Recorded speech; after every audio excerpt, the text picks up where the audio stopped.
All right, so we're going into John chapter 8. Jesus went unto the Mount of Olives, and early in the morning he came again into the temple, and all the people came unto him, and he sat down and taught them. And the scribes and Pharisees brought unto him a woman taken in adultery. And when they had set her in the midst, they say unto him, Master, this woman was taken in adultery in the very act. Now, I know for a lot of you, you guys understand with adultery is also speaking about remarriage, right? That's a level 2 adultery.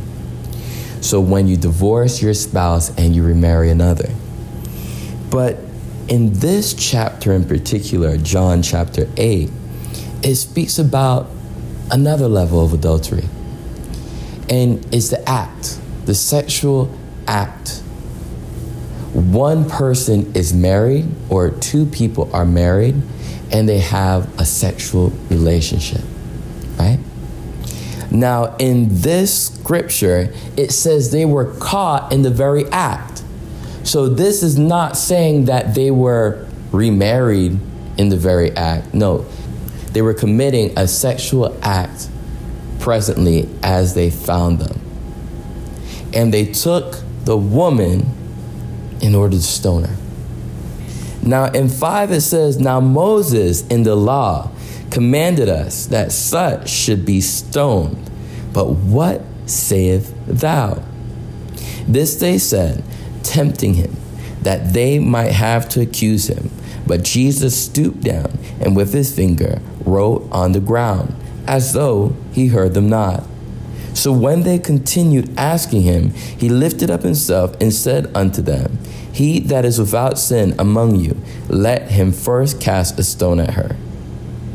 And again he stooped down and wrote on the ground.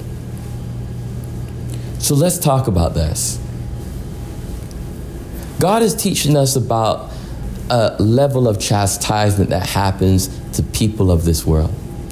And the level of chastisement is when you have committed something like adultery, something that people could see or have heard or have evidence of. Maybe you have a child from a case of adultery, or maybe you're caught in the very act, or maybe it's just through gossip.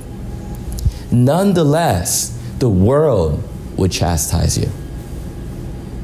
And we know this because this same adulterer, which is called Mary, no one forgot her doings. Although she anointed Jesus's feet with her hair and the frankincense and the myrrh, they still didn't forget of her act. Maybe it wasn't her first time. Maybe it was the second time. Does it matter? Absolutely not. What I'm trying to show the saints in this day and age in particular is that we are having sexual interactions with people and we don't even know them well enough to know if they're married. We're ready to start a life with them and we don't even know if they don't have a life already started with someone else. Nor do we care to ask. Oftentimes we find out in the worst cases, right? You get a call from their spouse saying, hey, this is my spouse, leave them alone. Or maybe gossip news gets around to you and you finally find out they were lying about everything.